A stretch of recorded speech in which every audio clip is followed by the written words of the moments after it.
세 번째 취사 선택 이론입니다. 글자 그대로 취사 선택한다는 말 이해를 하시죠?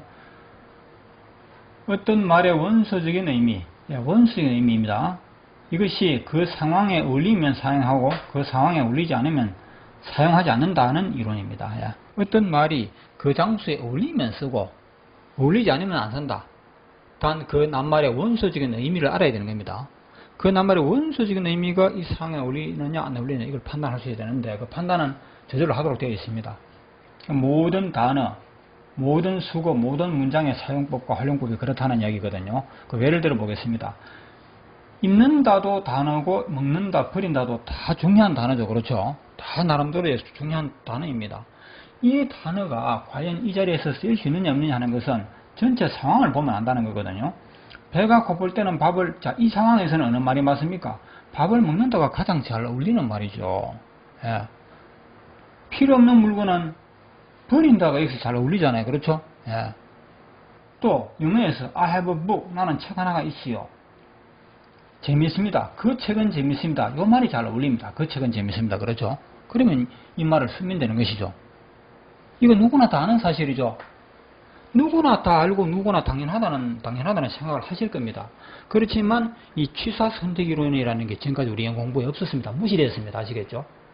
예, 무시됐는데 취사 선택 이론은 지 혼자 존재하는 것이 아니고 먼저 원소 이론과 상황 이론과 연결되는 것입니다. 낱말의 원소적인 의미가 그 상황에 적합하면 취사 선택 이거 아닙니까? 그렇죠? 그렇다면 원소 이론과 상황 이론이 존재하지 않고서는 취사 선택 이론이란 말이 있을 수도 없고 종전에는 없었습니다. 그래서 어떤 일이 발생하냐면 영어 단어가 나올 때마다 이 단어를 어떻게 쓰라고 법으로 만들어 놓았습니다. 문법 학자들이. 예를 들어서 N이라 하는 단어는 부정문과 의문문에 써야 된다. 이렇게 만들어 놨어요. 무슨 단어는 어디에 써야 되고 그런 용법들이 굉장히 많아요. 그런 공식어다가 우리는 다 늙었어요. 옛날 사람들 아시겠습니까? 우리나라 영어 교육이 6.25 끝나고 나서 본격적으로 교육이 시작됐는데 그 당시 영어 공부하신 분들 그렇게 해서 다 늙어간 겁니다. 영어 공부를 죽도록 하고도 영어를 못하는 결과만 나왔어요. 왜 그러냐? 단어 하나하나마다 누군가가 어거지로 만든 법을 외운다고. N이는 긍정문에 쓰라 부정문에 쓰라 이런 법칙 외운다고 시간 다 낭비했다 이 말입니다. 그런 법칙은 전부 엉터리예요. 왜? 그 단어의 원소적인 의미가 상황에 맞으면 쓰고 안 맞으면 안 쓰는 것, 이 법칙을 어기기 때문입니다. 알겠어요? 이 법칙은 너무나 쉽잖아요. 이 쉬운 법칙을 두고 어거지 공식을 외우니까 영어 망칠 수밖에 없죠. 그렇죠? 고생은 죽도록 하고 영어는 망쳤다 이 말입니다. 아시겠죠? 앞으로 우리는 그 단어의 원소적인 의미가 그 상황에 맞으면 쓰고 맞지 않으면 안 쓰면 되는 거 이거 자연의 법칙이죠. 그렇죠? 이 법칙만 따르면 되는 거예요. 그래서 앞으로 우리에게는 어려운 영어 공식 관계 같은 건 하지 않을 겁니다. 그래서 이 같은 취사 선택 이론은 누구나 쉽게 할 수 있도록 우리 조물주가 그렇게 인간을 만들어 놓았습니다. 맞죠? 그 다음 조합 이론을 보겠습니다. 이 조합이라는 말은 영어로 combination. 이 조합이라는 말을 우리가 고등학교 수학에서는 이런 용어가 나오거든요.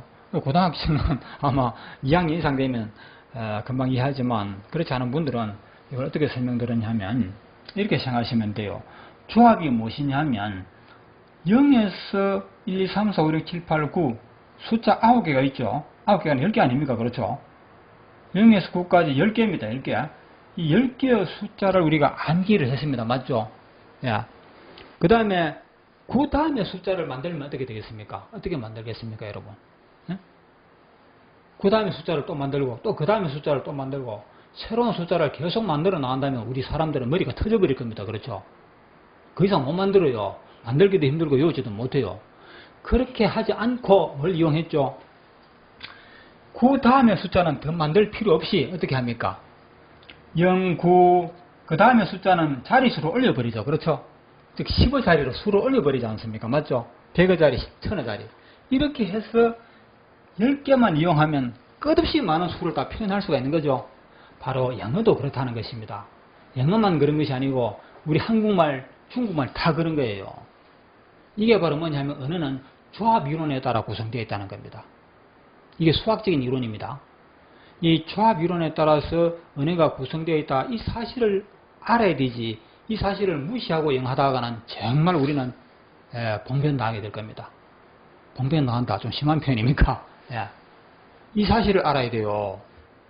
그래서 무엇이냐면 숫자를 끝없이 만들어 암기하는 사람은 바보죠. 그렇죠? 바보일 뿐만 아니라 그건 있을 수 없는 일입니다. 영어라는 것도 끝없이 암기하는 사람은 영어 안 돼요. 예.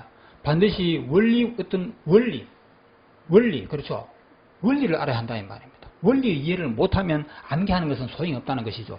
원리 이해를 한 다음에 암기를 하자. 그렇죠? 예. 원리 이해만 했다고 되는 것이 아니고 원리 이해와 암기가 동시에 이루어져야 된다는 것이죠. 함께 이루어져야 한다는 것입니다. 이 점을 여러분에게 이해를 시키기 위한 것인데 여기 보시면 이렇잖아요. 영어 단어부터가 그렇게 되어 있어요.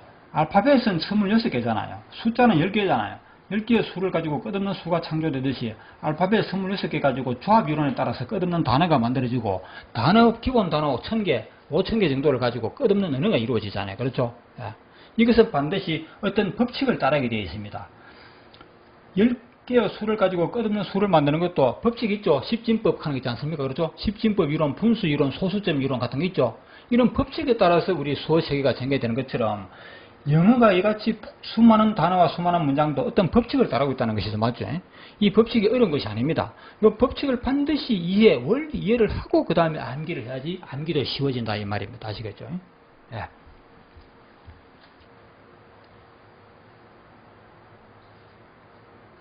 네, 지우세요. 다섯 번째로 간소화 이론을 보겠습니다. 간소화하자는 거죠. 간소화.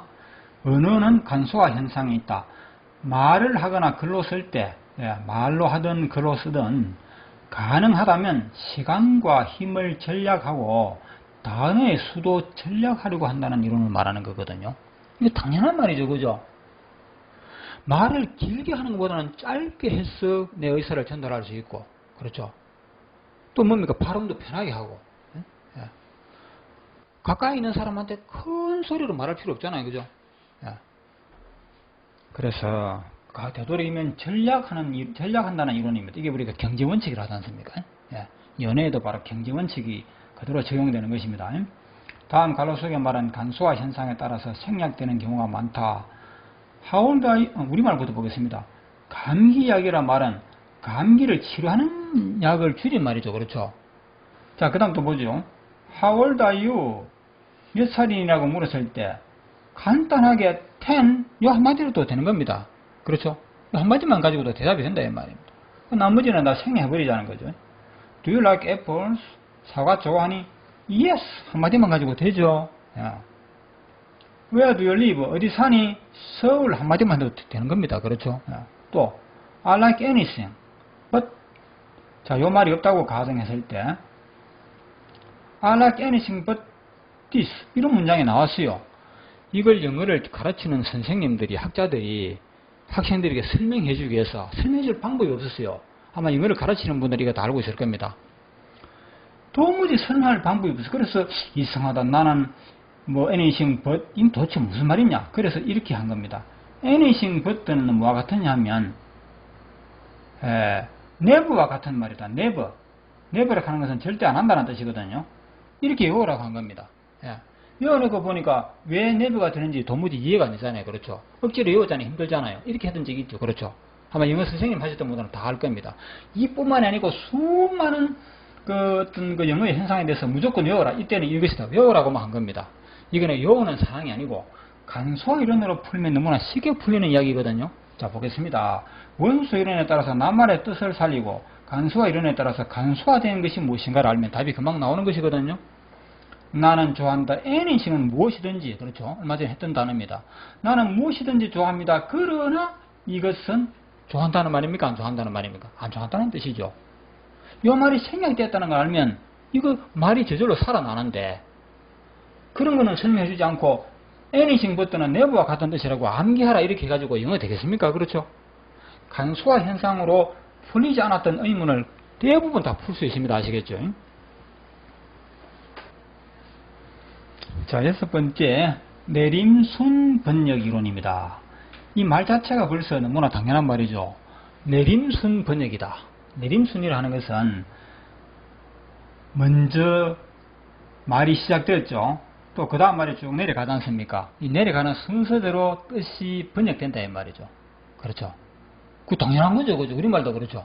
우리말도 누군가가 나는 하면 나는까지 뜻이 나타나죠. 내일 하면 내일까지라는 뜻이 나타나죠. 그죠? 내일 공원에서 하고 말 끝나버렸어요. 공원에서까지만 뜻이 살아나고 그 다음에는 없지 않습니까? 어쨌든 말했는 데까지 순서대로 뜻이 전달되고 안 한 부분은 뭐 모르죠. 또 말을 하면 알겠죠. 자, 영어도 그렇습니다. 한마디를 했든 두 마디를 했든 한마디 하면 한마디, 두 마디 하면 두 마디, 세 마디 하면 말했는 데까지 순서대로 뜻이 나타나게 돼 있고 순서대로 뜻이 전달되는 겁니다. 이거 너무 당연한 말이기 때문에 설명할 필요가 없죠. 너무 당연한 것을 우리는 어겼어요. 지난 우리 영어 교육 역사 동안에. 이걸 어겼다 이 말입니다. 이걸 어기고 어떻게 어겼느냐 하면 우리말과 영어는 순서가 다르다 해가지고 아시죠? 영어하고 우리말하고 순서 다른 거 그죠? 그래서 영어는 우리말하고 순서가 다르기 때문에 영어는 거꾸로 번역해서 올라가는 걸로 그렇게 알고 있었습니다. 그래서 영어를 다 읽어보고 다 들어보고 난 뒤에 번역하는 이런 습관을 들였어요. 그렇게 하면 이미 영어는 막 실패합니다. 아시겠죠? 영어도 말하는 순서대로 뜻이 전달되게 되어 있습니다. 우리 내림순 번역 이론을 지켜야 되는데, 자, 보겠습니다. 이 미국 사람들, 영국 사람들도 절대 영어를 거꾸로 번역 안 하겠죠. 그죠? 당연한 거 아닙니까? 야, 꿈속에서도 거꾸로 번역하지 않습니다. 그 사람들도. I meet Tom 하면 나는 만난다 탐을 공원에서 오늘 이렇게 해서면 되잖아요. 그럼 우리가 뜻을 알 수 있잖아요. 예. 구태여 이것을 거꾸로 번역하려고 하지 마라. 나는 오늘 공원에서 탐을 만나 거꾸로 번역하지 마라 이 말입니다. 예. 그리고 Today I meet Tom in the park 이렇게 말했다면 today를 먼저 번역하면 되겠죠. 이게 먼저 왔으니까. 예. 오늘 나는 만난다 탐을 공원에서 이렇게 해서 말 끝나면 되잖아요. 그죠? 예. 그리고 I have a book 나는 이 가지고 있습니다. 책 하나를. 그것은 재밌습니다. 이렇게 하면 될 것 같다가 우리가 지금까지는 문법이라 해가지고 이걸 관계대명사라고 그랬어요. 관계사, 관계대명사라고 해가지고 관계대명사를 하신 분은 알 겁니다. 관계대명사는 유명한 문법이 있습니다. 그게 뭐냐면 제한적 용법, 계속적 용법이라는 문법 용어가 있어요. 그렇게 해서 반드시 거꾸로 번역해야 된다고 되어 있습니다. 아시겠어요? 예. 거꾸로 번역해라고 이렇게 이런 문법 용어까지 만들어놓고 거꾸로 번역하는 걸 가르쳤습니다. 예. 이것만 봐도 대림순 번역 이론 하는 걸 몰랐다는 게 입증되는 것이죠. 예. 그러면 이렇게 해버리면요. 이 공식도 굉장히 어려울 뿐만이 아니라 관계대명사, 관계부사라는 그 전체적인 문법이 어렵습니다. 이해가 안 되도록 되어 있어요. 왜 그러냐면요. 관계대명사라는 것은 원소 이론에 따라서 이 낱말의 뜻을 살려줘야 되는데 낱말의 뜻은 전혀 없어져 버려요. 무시되어 버리고 그냥 관계대명사라는 문법 용어를 가지고 설명만 하니까 뜻은 죽어버리죠. 그래서 영어가 어렵고 또 거꾸로 번역하는 이런 형용사절이라 해가지고 뒤에서 이 책을 꾸민다고 이 책이라는 명사를 꾸미니까 형용사절이라 그랬어요. 철저히 거꾸로 번역하는 걸 가르쳤어요. 예? 거꾸로 번역하다 보니까 영어가 잘 안 되지요. 거기다가 영어를 망치는 경우가 많았습니다. 엉뚱한 뜻으로 위험한 뜻으로 번역하는 수도 있었다 이 말입니다. 그러나 원소 이론에 따라서 관계대명사의 뜻을 원소 이론에 따라서 살려주고 그 다음에 내림순 번역 이론을 지켜버리면 이건 우리말하고 똑같은 느낌으로 와닿습니다. 알겠죠? 전혀 어려운 게 없어요.